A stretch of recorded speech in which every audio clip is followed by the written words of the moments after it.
All right. I mean, it takes an incredible amount of nerve for a Democrat to lecture anyone about an Epstein cover-up. Rep. Jayapal learned that the hard way when she tried to ambush Kash Patel, and he responded with a brutal history lesson on the Obama and Biden administration's actual inaction. Let's watch the full clip, and then I'll give you my thoughts at the end. Questions recognized.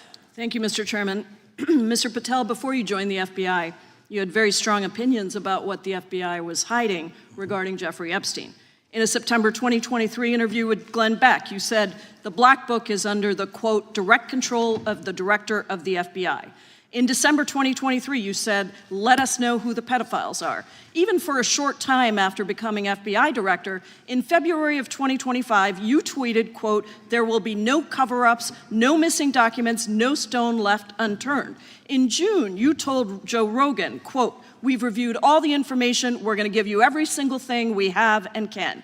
But then suddenly in July, everything changed. You and Attorney General Pam Bondi released one video and said that there was nothing more to see. Your July memo says you uncovered more than 300 gigabytes of data and physical evidence, but that you had decided no further disclosure would be appropriate or warranted. That is a quote. I think what happened, Mr. Patel, is that suddenly you discovered that Donald Trump's name was all over these files, and you started a giant cover-up. So you are under oath, Mr. Patel. You just testified to Mr. Swalwell that you did not speak to the president about the Epstein files. To your knowledge, did Attorney General Pam Bondi speak to the president about what was in the Epstein files? I can't speak for Attorney General Pam Bondi. So to your knowledge, you don't have any information. The question was, do you have any knowledge? Do you have any knowledge? I can't speak. You are refusing to answer the question, so let me tell you that the Wall Street Journal reported that in May, Bondi told Trump that he was in the Epstein files, and at the same meeting said that the DOJ did not plan to release the files. Yesterday, you testified to Senator Kennedy that there was, quote, no credible information that Epstein trafficked girls to anyone else, and that you have, quote, continuously and publicly asked the public to come forward with more information, and we'll look into it. Today, in response to Mr. Massey's question, you appear to say that the survivors were not credible. These are survivors. That's not at all what I said. Okay, great. I'm going to ask you this in a second, but let me tell you about the survivors, and let's bring them up here into the room. These are women who came to the Hill and testified that they were groomed and raped at the age of 14 and 16 years old, and they called to meet with the president and to meet with the FBI and to have people investigate their claims. Some of them have never testified before. If you are so interested in getting the public to submit any information, why have you not met with them? You said you haven't met with them. Have you met with them? I'll give you one more chance. My job as the FBI director is to invite Is all the answer yes or no leads to whether or not you met with these women who were sexually abused and raped? Any insinuation by you or any people on your side that I am not manhunting child predators and sex traffickers, just look at the stats. Patel, and you talk about cover-ups, man. Mr. Chairman, you talk about cover-ups. And I will take as much time as I Where want. were you during the Instruct Obama the and Biden witness, administrations when these so-called cover-ups were going on? Why didn't anyone in those administrations talk to any of these purported witnesses? I have some regular order, Mr. every single person to provide credible information. Time belongs to the gentlelady from Washington. And I'm going to take another couple of minutes. When you accuse the witness of something, he's allowed to respond. That's how it works. Listen, he didn't even, excuse me, Mr. Chairman, you have always been fair, but this is not fair. And you will get no, this is my time, and he said that the witnesses were not credible. Seconds of time. I'm going to get an additional minute of time because that's how much time he took. You won't get a minute. You'll get some seconds. What we think is under 5 minutes. You don't get to demand how much time you get. That's not how it works. Mr. Patel,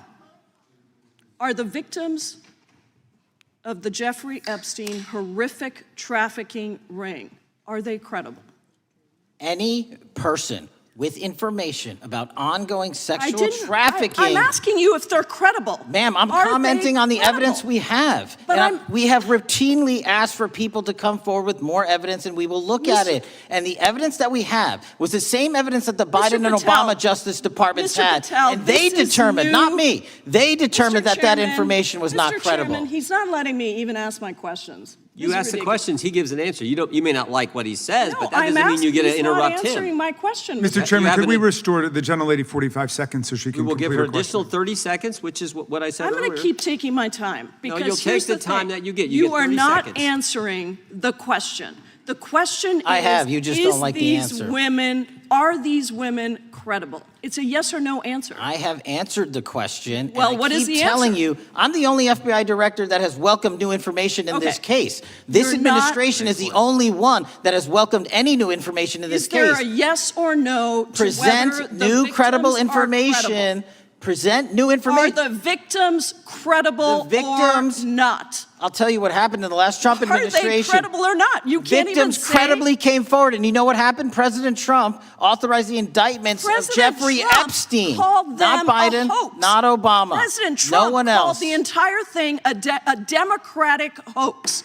So I would like to ask the gentlelady's time has expired. I gave her the additional 45 seconds she requested. The gentlelady yields back. The gentleman from New Jersey is recognized for his 5 minutes. If you would meet with the women who were sexually abused and raped and groomed at the ages of 14 and 16 years old. Are you going to cover up? Are you going to continue to cover up for the rich and powerful men, including those that might be on this committee? I can yell too, Mr. Chairman, but I don't want to yell above this. The time belongs to the gentleman from New Jersey. I appreciate the gentlelady yielding back. Are you going to allow them to testify, Mr. Patel?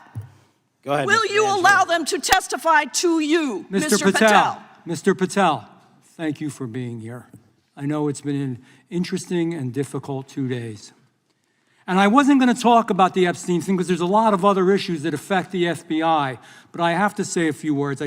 I've sat. That wasn't oversight, was it? You could see it right from the jump. This was a setup. It was a pre-planned hit job, simple as. Just an attempt to create a viral clip for her mates in the media. And the trap was so obvious, wasn't it? The whole thing with Pam Bondi. Did you know what she told the president? How slimy can you get? She's literally asking him to testify under oath about a conversation he wasn't even in. It's a classic perjury trap. And thankfully, Patel is smart. He just shut it right down. But the part that really got me was the cynical use of the survivors. It's just disgusting. She's sitting there demanding he answer this vile yes or no question about if they're credible. It's a slander trap, isn't it? She knows whatever he says, the media is going to clip it and run with it. Patel calls victims liars, or Patel admits cover-up. It's the lowest, most dishonest form of politics. And he didn't take the bait. He refused to play her woke political circus game. He said, I'll comment on the evidence on new credible information, like an actual FBI director should. He's protecting the investigation from her. It's night and day. And you've got to remember who she's trying to smear here. This is Kash Patel. This is the guy who was right there with Devin Nunes, the guy who crafted the Nunes memo. He's the one who's been fighting actual deep state corruption, exposing the Russiagate hoax. And this is the guy she's trying to paint as corrupt. It's madness. It's an absolute joke. But that one moment you saw it, that one question, and poof, her entire house of cards just collapsed. You talk about cover-ups. Where were you? That was it. That was the knockout blow. He just turned the tables completely. And that's the whole story, isn't it? That's the one fact the media will never talk about, because her party is neck deep in the actual cover-up. And he just said it right to her face on national TV. Amazing. Let's look at the facts for a second. The sweetheart deal, right? The 2008 non-prosecution thing. That all went down and was served out right as Obama and Biden were taking power. But we're not supposed to talk about that, are we? And for 8 solid years, what did they do? What did Obama and Biden, Eric Holder, Loretta Lynch, what'd they do? They had the exact same files. They could have gone after all of them, and they did nothing. Absolutely nothing. The trail went completely cold, and it was on their watch. And then you contrast that, don't you? Contrast that with President Trump. As Patel rightly said, it was Trump's DOJ that finally did what they all refused to do. They're the ones who arrested him. Trump's team acted. The Obama-Biden team, they just covered it up. That's the entire story. It's that simple. So all this noise from Jayapal, Trump's name is all over the files. It's just a lie. It's their laziest, most dishonest talking point. They conveniently forget, don't they? They forget that President Trump is one of the only people on record who actually banned the guy. Kicked him right out of Mar-a-Lago for being a creep. But, you know, facts don't matter to them. This whole thing was just a total victory for Kash Patel. Let me know your thoughts in the comments. While you're down there, hit the like button and subscribe. I appreciate you guys, and I'll see you in the next one.